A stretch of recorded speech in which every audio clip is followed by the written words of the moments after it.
দর্শক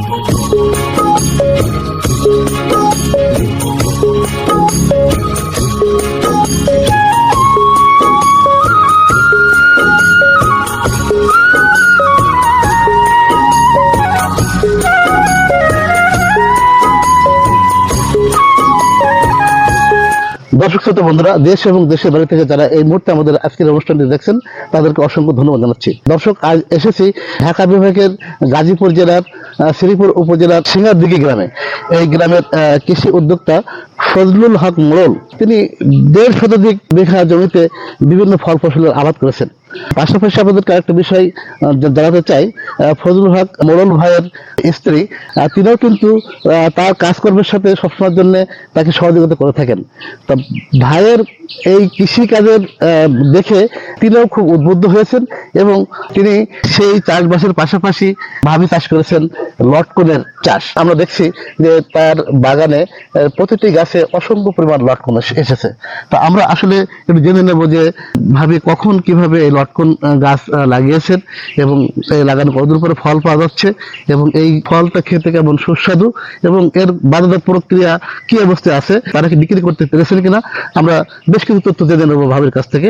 তো ভাবি আমার সামনে আছেন, তা আমরা এখন জেনে নেব ভাবির পরিচয়টা। ভাবি, দর্শকের উদ্দেশ্যে আপনি আপনার পরিচয়টা একটু বলবেন। আমি জোহর আক্তার, আমি পেশায় শিক্ষকতা করি। আমি বাগেরবাজার উচ্চ বিদ্যালয়ে আছি। আচ্ছা, যাক ভাই, ভালো একটা প্রফেশন ভাবে আছেন, শিক্ষকতা করেন, গৃহিণী এবং পাশাপাশি তিনি কিন্তু কৃষি কাজও করছেন। তো ভাবি, এই যে লটকন গাছ দেখছি যে আপনার বাগানে দেখছি অনেক লটকন ধরে আছে আর কি পরিমাণ জমিতে কতগুলো লটকন গাছ লাগিয়েছেন? আমি আসলে মূলত আমার ১-১৫০ বিঘা জমির উপরেই যে বাউন্ডারি যে আছে, বাউন্ডারি আমি লটকন লাগিয়েছি আর কি। যে বাউন্ডারি ধরে ধরে তাতে আমার ৫০০ লটকন গাছ আছে। ও বাবা, তো অনেক, তো ৫০০ তো অনেক অনেক অনেক লটকন। আচ্ছা, মানে কতদিন আগে লাগিয়েছিলেন গাছগুলো? গাছ আমি লাগিয়েছি ৭-৮ বছর হয়। ৭-৮ বছর হয়ে গেছে, মানে ৩ বছর পরেই ফল আসতে শুরু করছে। আচ্ছা, ৭-৮ বছর লাগিয়েছেন, ৩ বছর পর থেকে ফল ধরা শুরু করছে। আর এখন তো দেখছি এখন মোটামুটি বেশ লটকন দেখতেছেন যে বেশ লটকন আসছে, কিন্তু খরার কারণে এই বছর দেখেন লটকন গুলা কিন্তু বড় হতে পারে। গত বছরের লটকন গুলা বেশ বড় বড়ই ছিল, এই বছর খরার কারণে আপনি এই অবস্থা আর কি। প্রাকৃতিক উপরে তো কারো হাত নেই, সেটাই পানি সেচ দেওয়া হয়েছে, তারপরেও তো খরা বৃষ্টি নেই বললেই চলে। তো এখন ধরেন এই যে মোটামুটি ম্যাচিউরড হইতেছে, পাকতেছে আর কি, আসতেছে। তো বাজারে লটকন ফল আসলে একটা খুবই পছন্দের একটা এবং লাভজনক একটা ফল এটা। আচ্ছা ভাবি, একটা জিনিস আমাদেরকে একটু বলবেন, সেটা হচ্ছে আমরা দেখেছি যে বাজারে কিন্তু এই লটকন ফল বিক্রি হয়, এগুলো পেকে গেলে মানুষ নিয়ে এমনি ছুলে খায় আর কি। তো এটা আসলে অনেকটা টক মিষ্টি আছে। আর এই লটকন আর কোন কাজে ব্যবহৃত হয় না, মানে খাদ্য হিসেবে অন্য কোনো মানে খাদ্য হিসেবে ব্যবহার করে কিনা কেউ? হ্যাঁ করে, লটকন আপনি জুস হিসেবে ব্যবহার হচ্ছে এখন। ছোট ছোট ইন্ডাস্ট্রি ওরাও করে এই আপনি হ্যাঁ আচার হয় কিনা আমি এটা সঠিক বলতে পারলাম না, কিন্তু জুস হিসাবে হয়, যেমন ম্যাঙ্গো জুস এরকম লটকনের প্রক্রিয়াজাত করে এরকম করা যায়।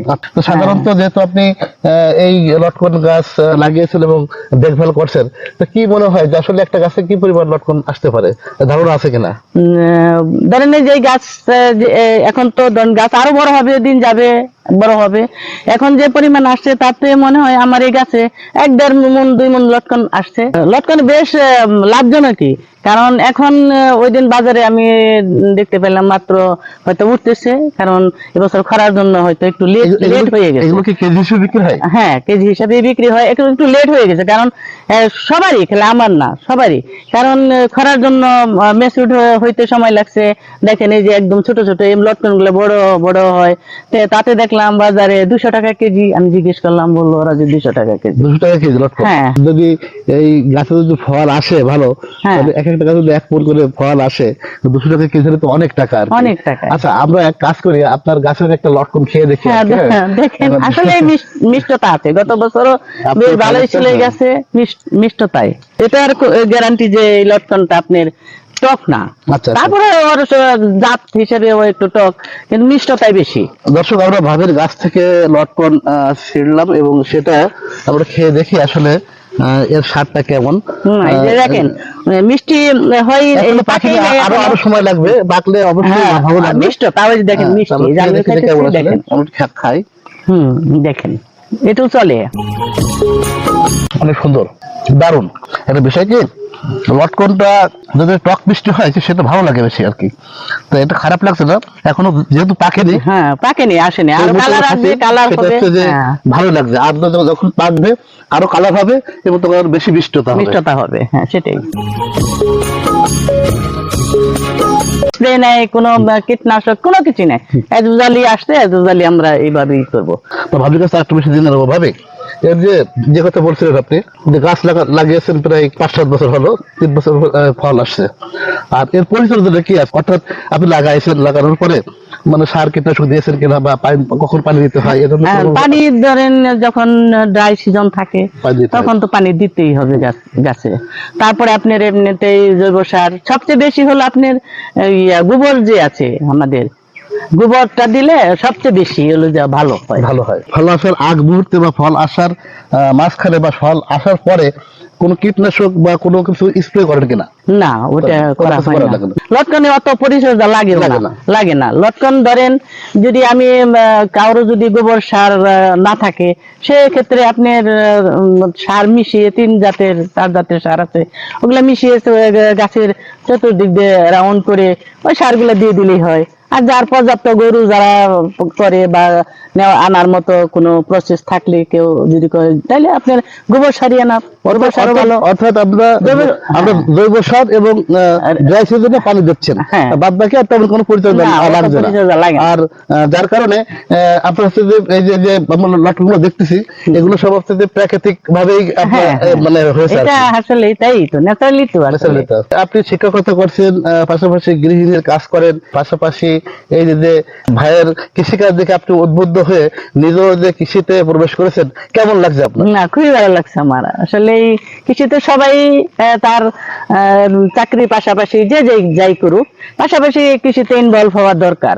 কারণ কারো যদি একটু জমিও থাকে, হয়তো যার সম্ভব ল্যান্ড যদি বেশি থাকে, সে বেশি করে লাগালো, যার যে একটু পরিমাণ জমি আছে 1-2টা লাগালেও তো সে তার চাহিদাটা মিটে।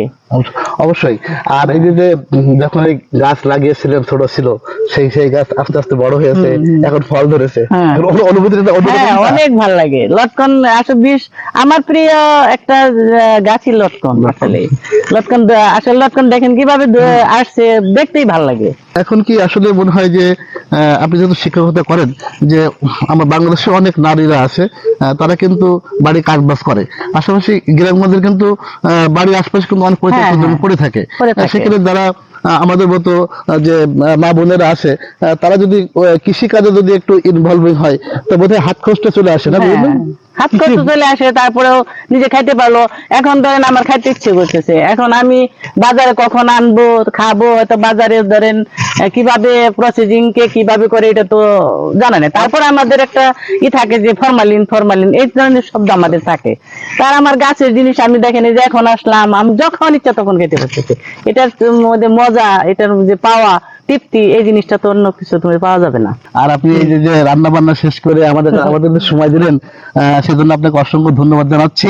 ভালো থাকবেন। হ্যাঁ, আপনিও ভালো থাকবেন, আসবেন।